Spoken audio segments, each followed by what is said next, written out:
Assalamu alaikum and welcome to another exciting and educating edition of the Health and Fitness Show.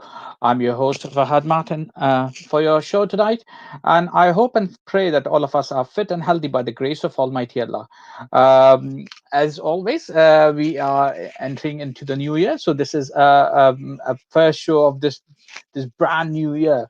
So, as I said, I hope and pray that all of us have a good start. Although most of the world has a very a bumpy start of the year, not crappy, a bumpy start, I can say, with the virus still on our head, and the cases, daily cases, have been risen all time high. In fact, it's higher than the normal peaks which we had in the previous session. So it is a very dull and very unsettling way, we can say. But hey ho, it is a new world, new life.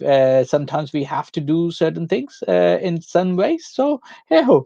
But anyhow, as we said, it is a new year, and with the new year we have a jam packed show tonight, and this is the first show of this brand new year, and we have a jam-packed show tonight. And unfortunately we had a bumpy start, as well as the IT was not helping us today, and we had a slightly issue to start the show tonight. But anyhow, let's move on. So, as I said, it's a jam-packed show tonight, and we have two very interesting topics. So the first topic of today, which we are covering today, is about the new beginning, new year, new beginning. That means it is a new year, and we are talking about the new beginning in many different ways.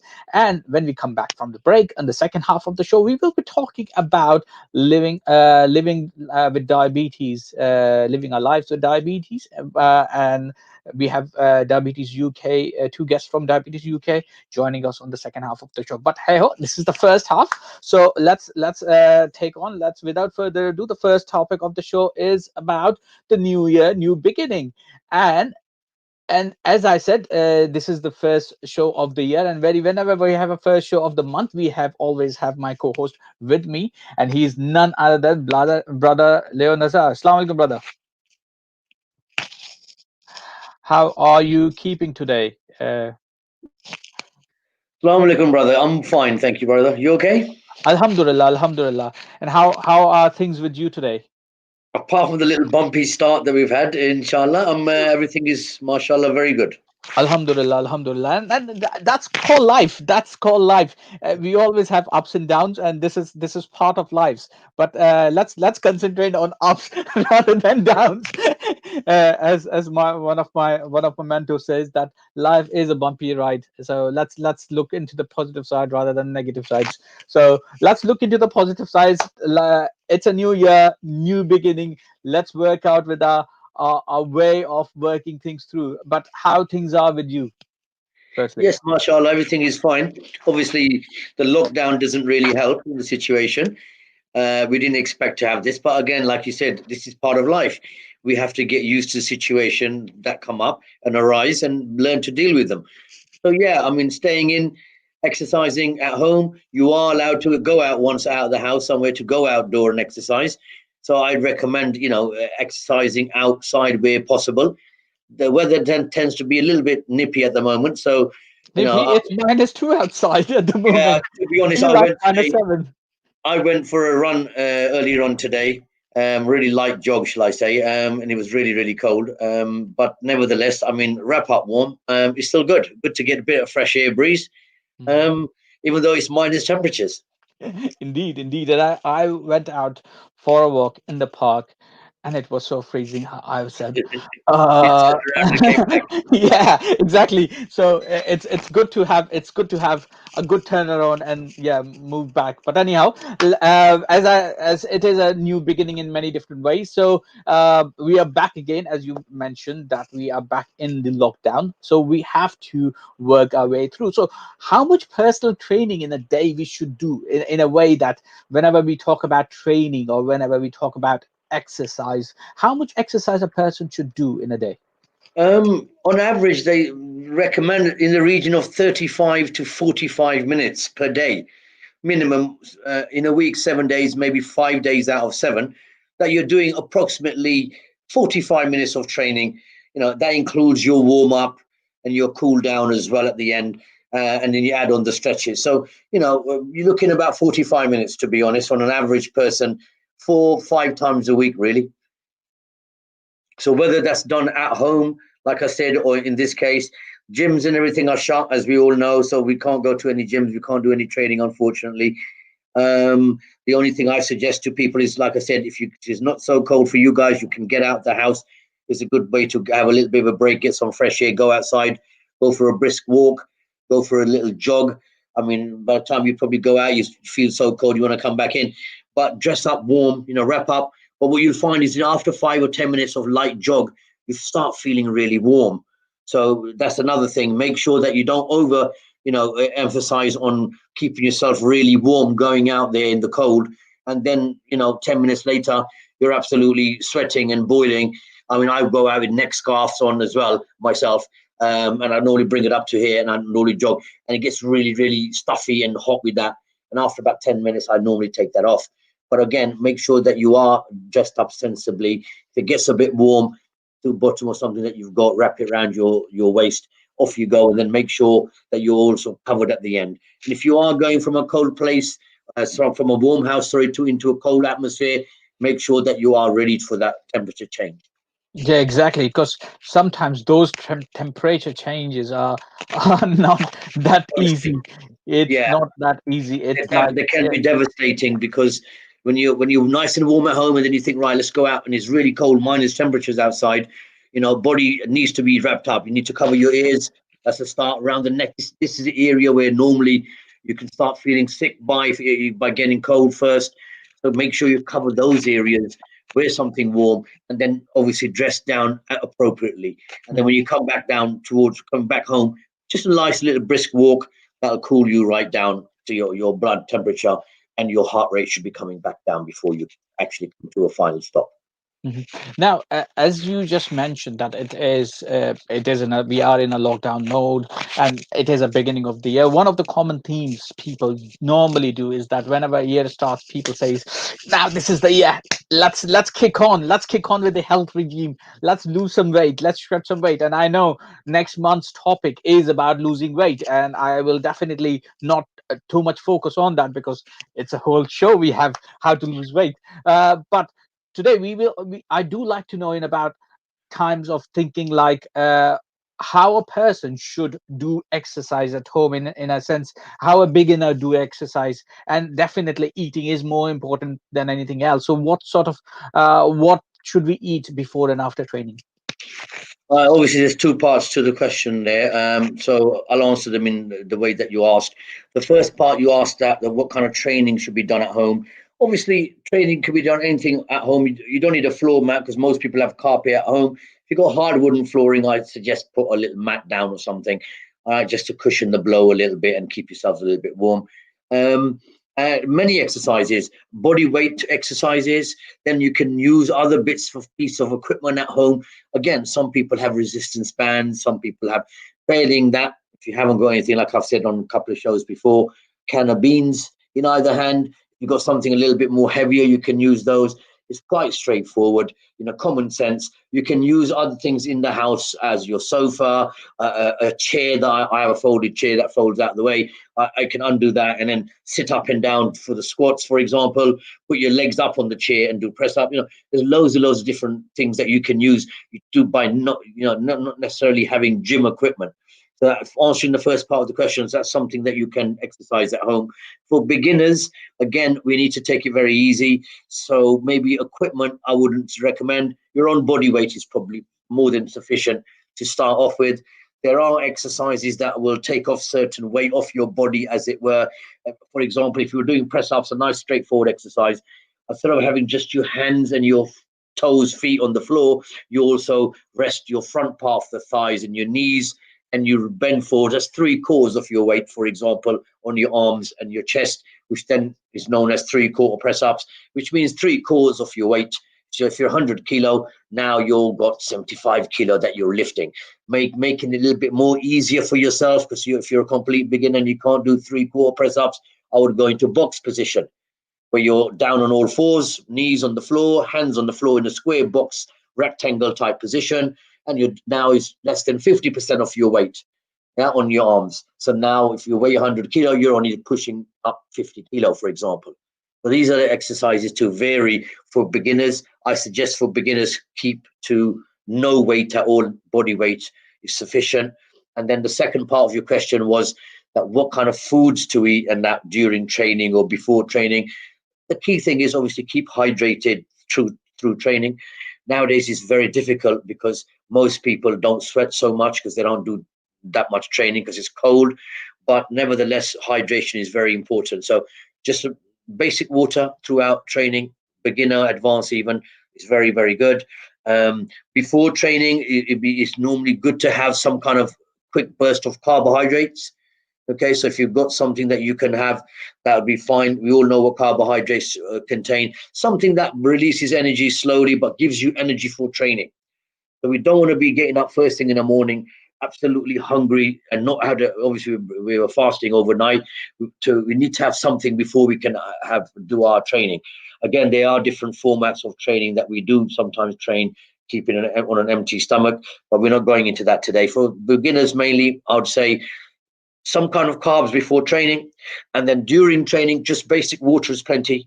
Okay, so just keeping yourself, hydrated. After training, we need to bring up the proteins. Protein we need, and we all. I mean, I don't want to go into right now for all the different proteins again, but protein. I don't mean shake so much. I mean protein. Protein would be fish, chicken, eggs. So things like this that we need straight after our food. Obviously, protein shakes or any other way that is broken down, it's more easier to sustain and absorb by the body. Hence why people have protein shakes, because they're easily absorbed straight after training, rather than me having, a chicken breast, which will take a long time after I've digested it to actually be broken down and used in the body. And they aid recovery, and they are the binding produce of muscle. So to get muscle content, more protein, and to aid in recovery. Okay, so in terms of as you said that there are ways we can convey our body in a sense that what to do and how to do it properly. So in terms of general people, so what kind of training should we be one person can perform at home, like in a sense, like person who's completely beginner, have had trained in past a few years ago, again this year made the resolution just now because of the lockdowns and so forth, gain weight, need to shed some weight down, need to come back into the shape, outside is very cold, need to do some exercise in house, what a person can do. Right. I mean, everybody. When I say everybody, most people have staircase. There Hmm. are there are people that obviously live in a bungalow or something. There's no upstairs, but if you do have staircase, use that as an advantage. Hmm. Okay, running up and down flight of stairs, 15 stairs, I think I've got in my property. So up You and down. calculated yourself. Yes, I've been counting every step. Going up and down, and there's three at the top, and then when I turn around the corner, so there's 18, I think, in total. But going up and down your steps, flight of stairs, is very good. Okay, even it doesn't have to be any jogging. You can walk up, walk down. I normally try to jog up and jog down. Depending on if you said a beginner might not be able to jog. Just walk up the stairs, come down the stairs, and then maybe just time it. Don't worry how long it takes. It might take you, a minute and a half to walk up and down twice, three times. It's not a problem. But then the amount important is maybe 1 minute of exercise. So we're walking up and down the stairs, and we need to have at least, maybe for a beginner, I'd say 45 seconds rest on a minute round. Okay, so we're trying to aim at that sort of level. So we're doing a minute of work with 30 to 45 seconds of rest to ready to go again. So that would be something that you can do at home because you've got stairs. Again, failing that, other exercises just on the floor, on a mat. Loads of different variations I have gone through before to make them, any exercise can be varied and made harder or easier. So Mhm. depending which muscles you incorporate, certain exercises are just for the stomach, for example, but I can swing my body and start using a little bit of my back, use some other muscles, which will then make the exercises a little bit more easier. To make them harder, you can now be a bit more stricter. For example, certain exercises, we keep our sternum nice and tight. keep our buttocks down on the floor, and we compress curls, for example, our stomach muscles, and we just raise the shoulder blades off the floor, split second, maybe 1 second hold, and then crunch back down, straightening up. So again, these are exercises which are done with higher or lower intensity. So as a beginner, if I couldn't do, like I mentioned earlier on, a full press up, that's fine. You can do partial reps. That's one other way. We can still be on our hands and our toes, but we can just do half a press up and then go up rather than going all the way down to the floor. If that is not be able to, if you can't perform that neither, then you're probably better to take the 3/4 position or the box position. Box press ups, normally I recommend when I teach the children, they do 20 box press ups before we move them on to 3/4 press ups. When they can do 20 3/4 press ups, we're trying to get them into full press ups. Because if you can do 20 3/4 press ups, you should be doing 3 to 5 full press ups now. So that's progression stages. So for beginners, I recommend try and do the exercises, make it vary it to make it a little bit easier for you. So again, feet under the sofa, for example, it's like somebody holding your feet down if I'm doing sit-ups, which will be a lot easier for me to be able to come off the floor rather than me having my feet flat on the floor and trying to come up. Brother, it seems like we are going to end our show tonight, but a quick message from you before we leave. 30-second, quick 30-second No message. problem. I think the quick summarizing of what I said today, I think, guys, new start, new beginning, better put some effort and put something down now. Now's the time to start. Everyone says next week, or it never comes. I suggest put a plan, start doing some kind of training, some kind of basic diet. Okay. So we're not eating too much fat and we start to do a little bit of training and more cardio based. So Yes, heart rate needs to definitely. come up. So That's what next I'm week, next month, we will be talking about reducing weight as well, isn't it? sure. So Yeah, the next week, thank, that's our next month's show. No problem. thank you so much, Leo. And that's all for the first half of the show. When we come back from the break, we will be talking about living with diabetes. Thank you so much, Leo. Take care. You're See welcome. you in a bit. Okay, Bye guys. bye. Goodbye.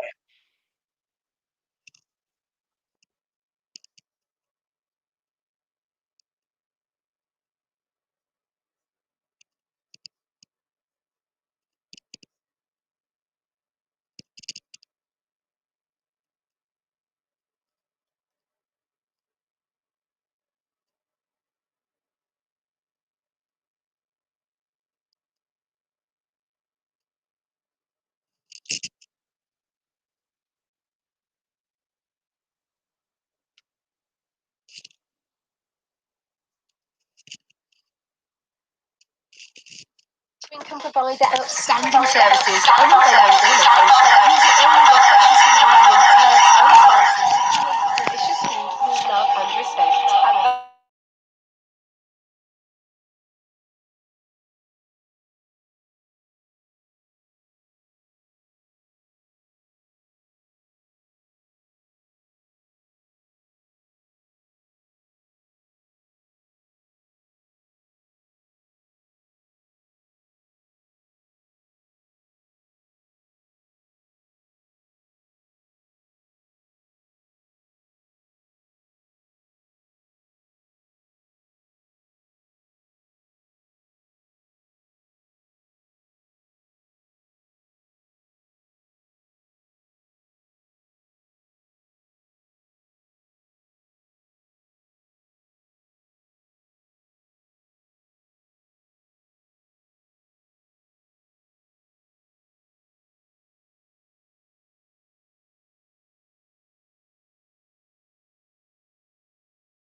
Hello and welcome to another exciting and educating edition of the Health and Fitness Show.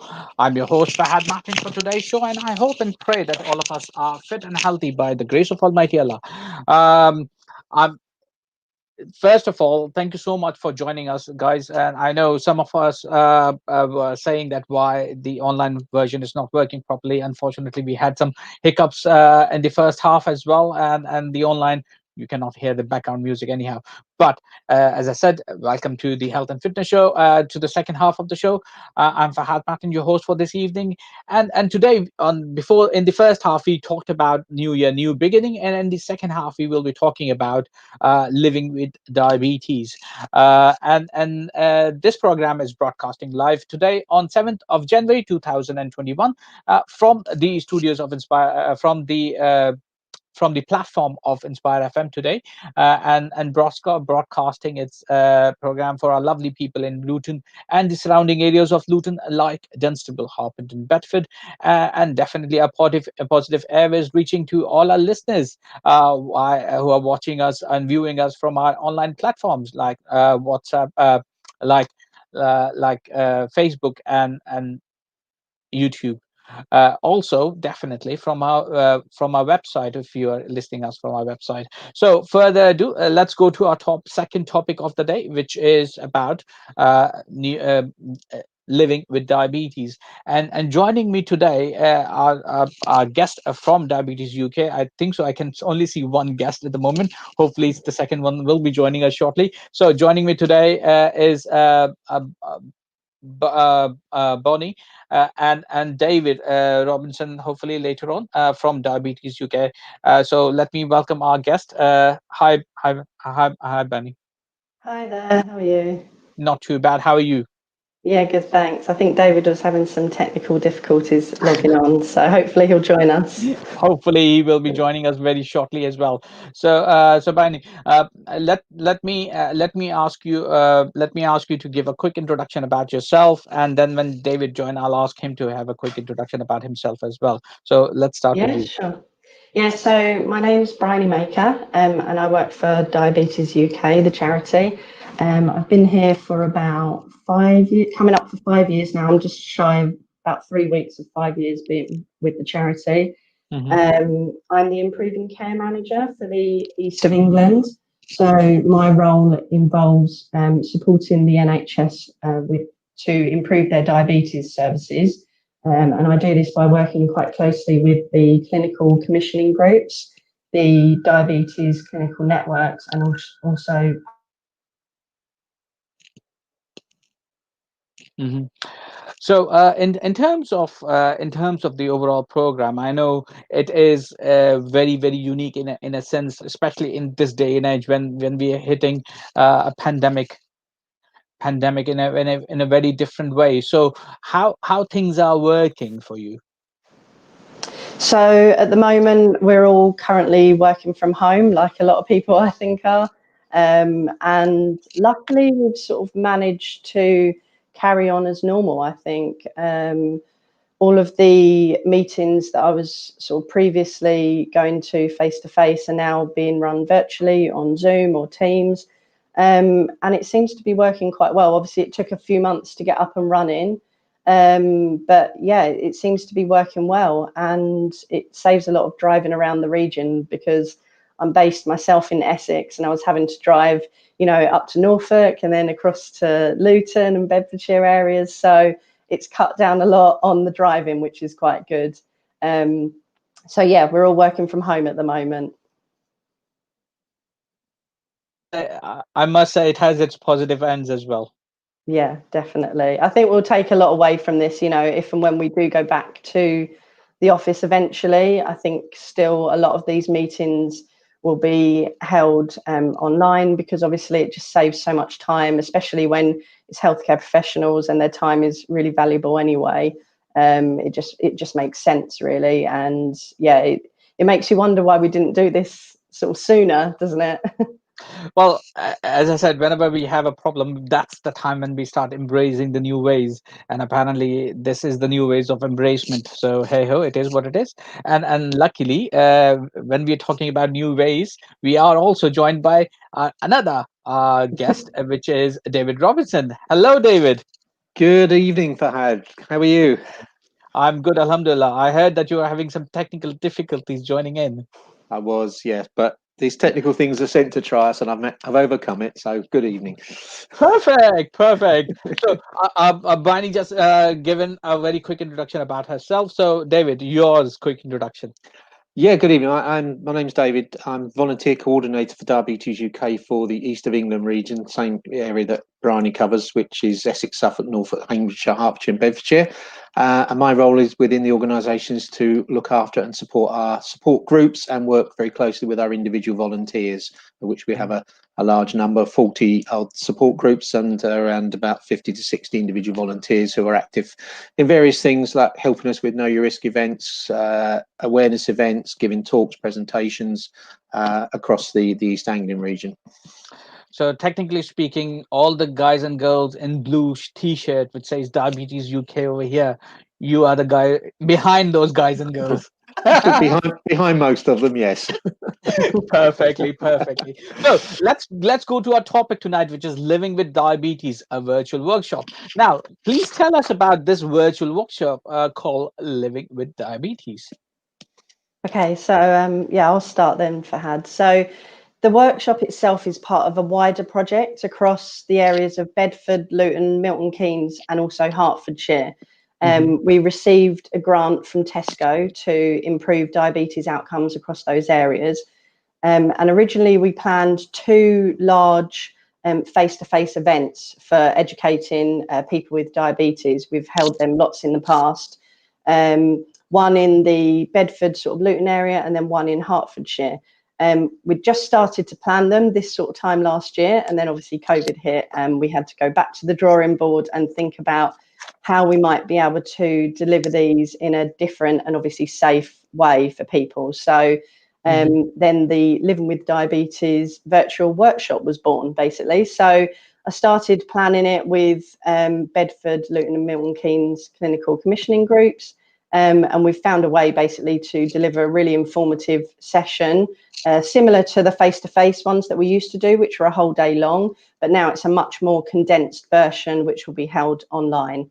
And it will have healthcare professionals covering a range of different topics. They'll be giving talks on day-to-day management of diabetes, diet and lifestyle, foot care and diabetes, mental health and diabetes. There'll be lots of opportunities to ask questions.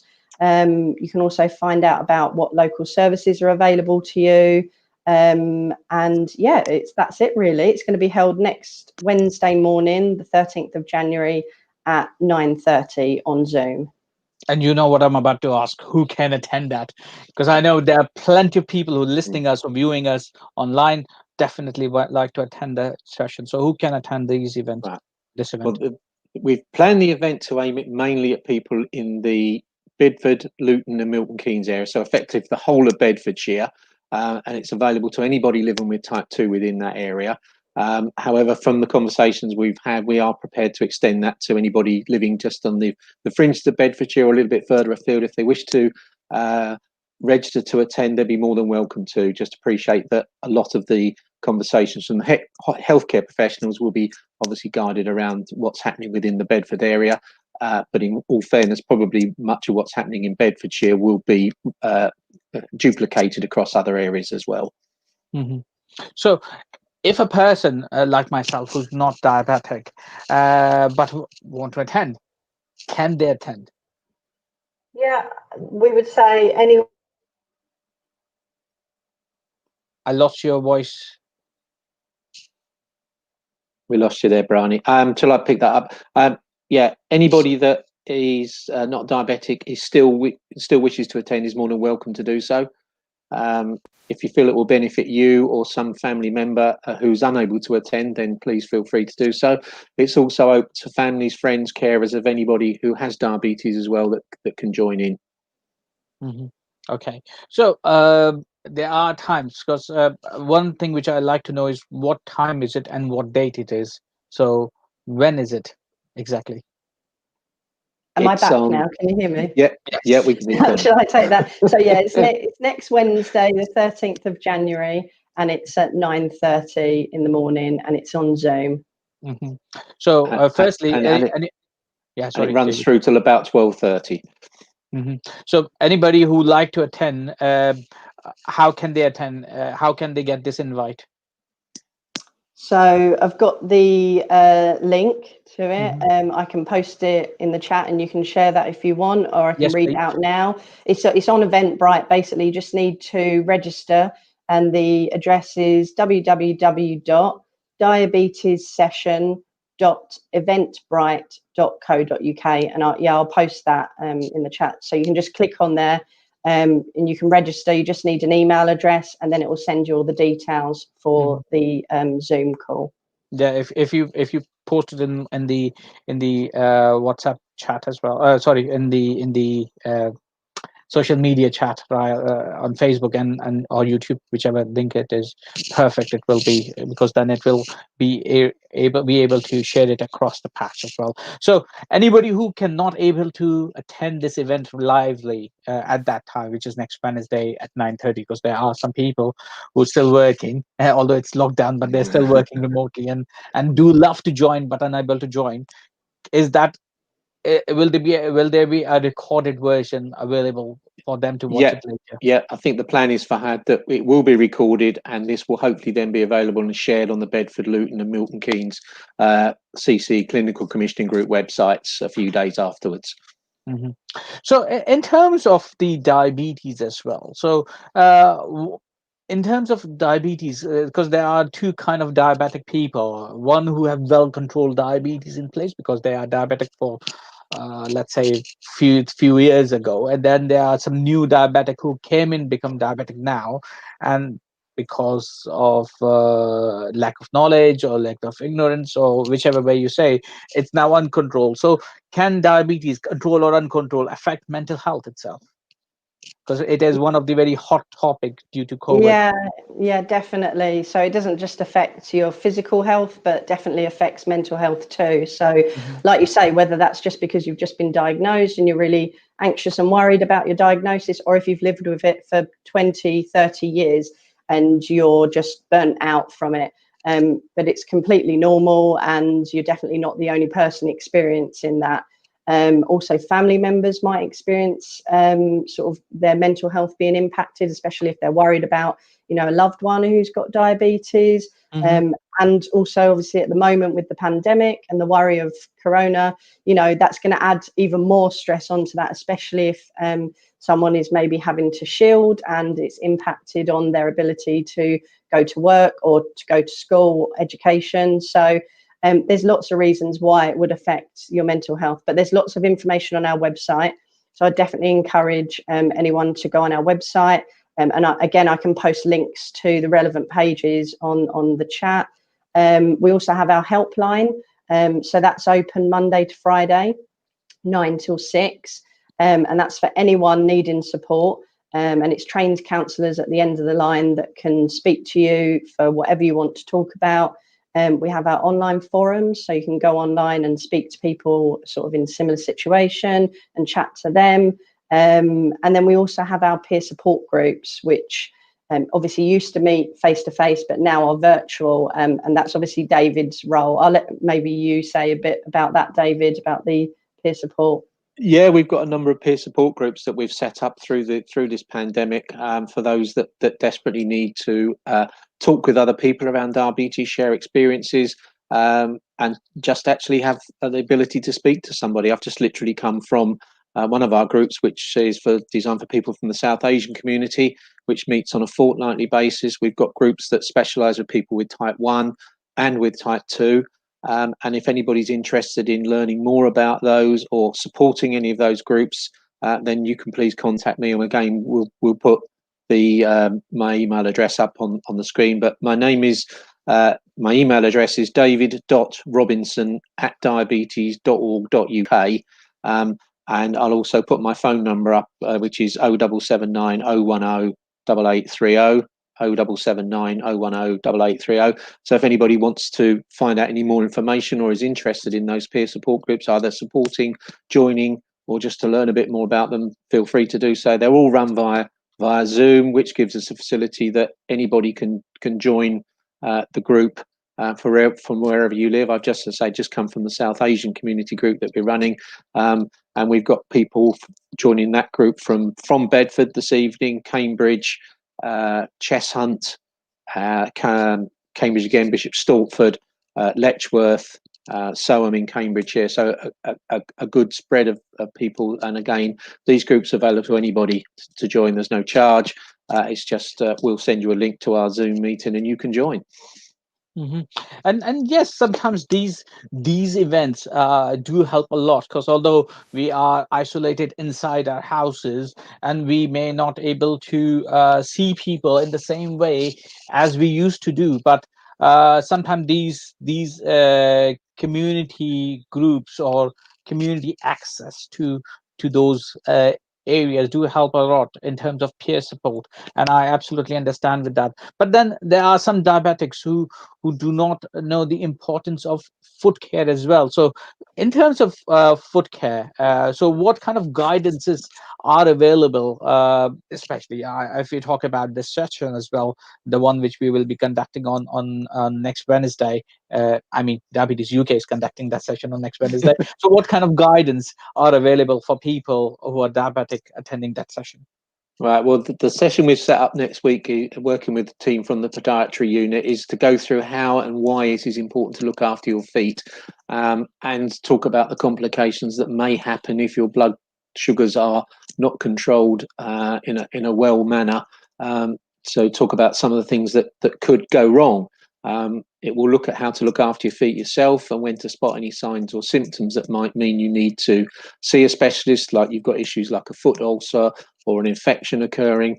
And it is particularly important for people with diabetes, because these scenarios, if not treated quickly, can end up with some serious foot problems, which can sadly lead to some amputations. And I don't want to be sort of too dramatic in the scenario, but we do see around 160 amputations a week relating to feet issues, with it be the loss of a small toe or perhaps the loss of a leg where an infection has got in and gone up the leg.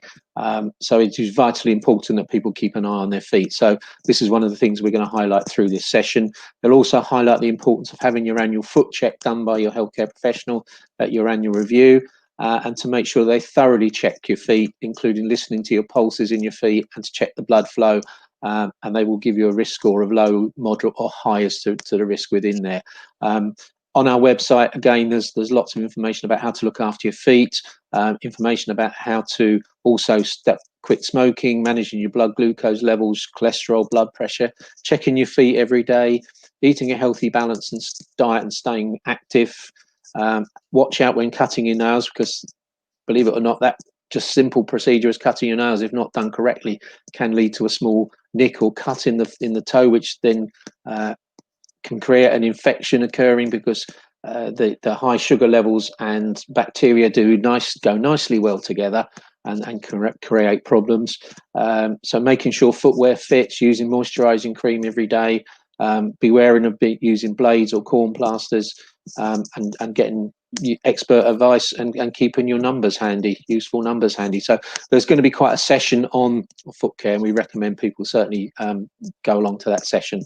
And definitely podiatric care is very, very important in these kind of a sense, especially nowadays when people sometimes do not they are in their own houses, so they sometimes don't look after their feet.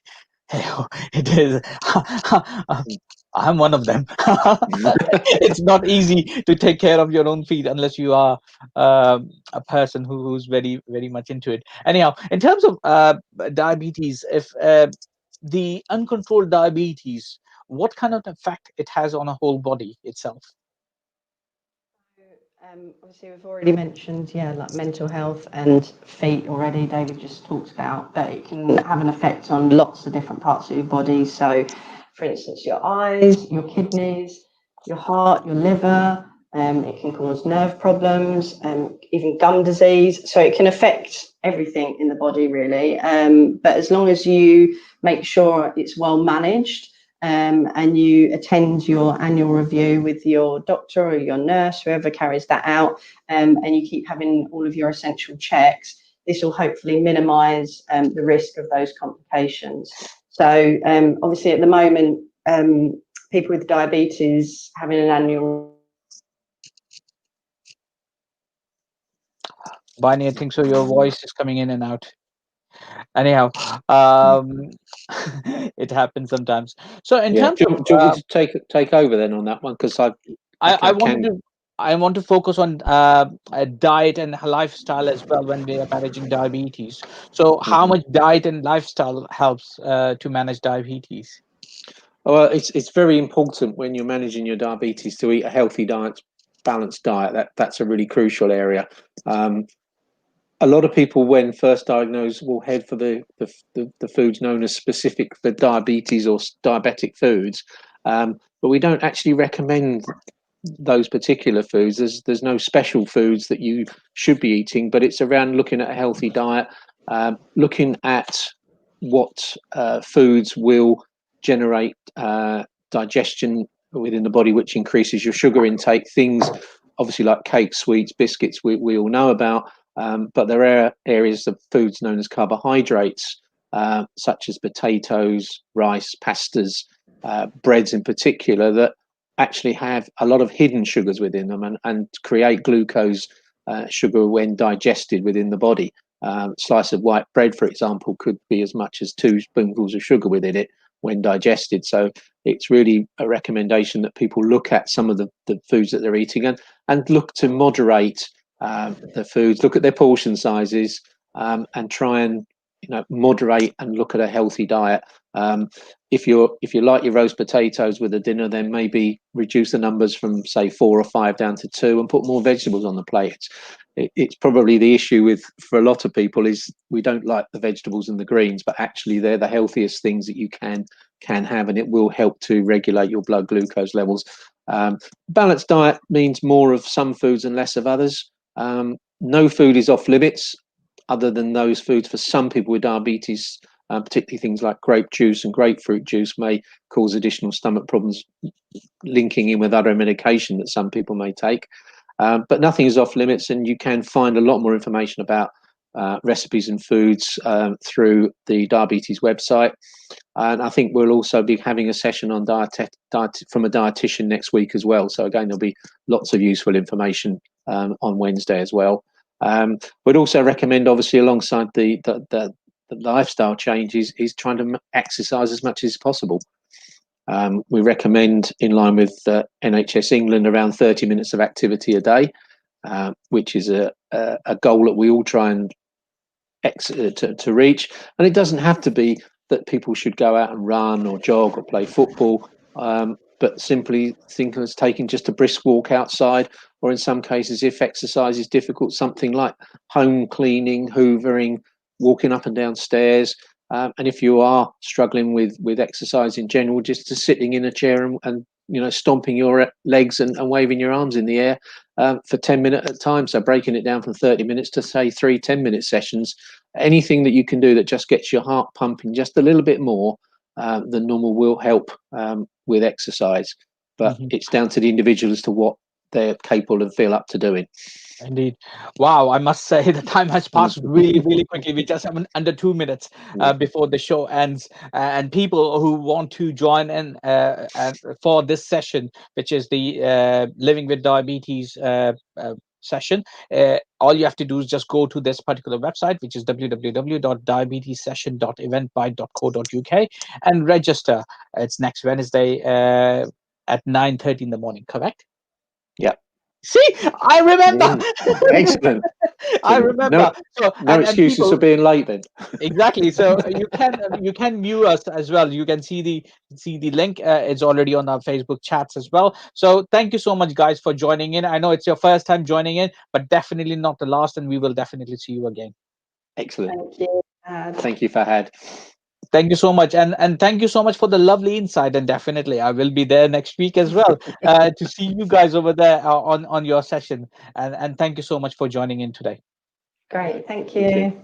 So Bye. that's all for tonight, guys. If you have missed any of the show, please you can always view us or check us back on online platforms. But until next week, definitely next week we will be talking about cancer and other things, and a screening of cancer as well. So when we come back next week, we will talk a bit more about cancer. But definitely do attend this session, which is the Diabetes UK event, and be safe. Until next week, I'm your host Fahad Matin saying Assalamu alaikum.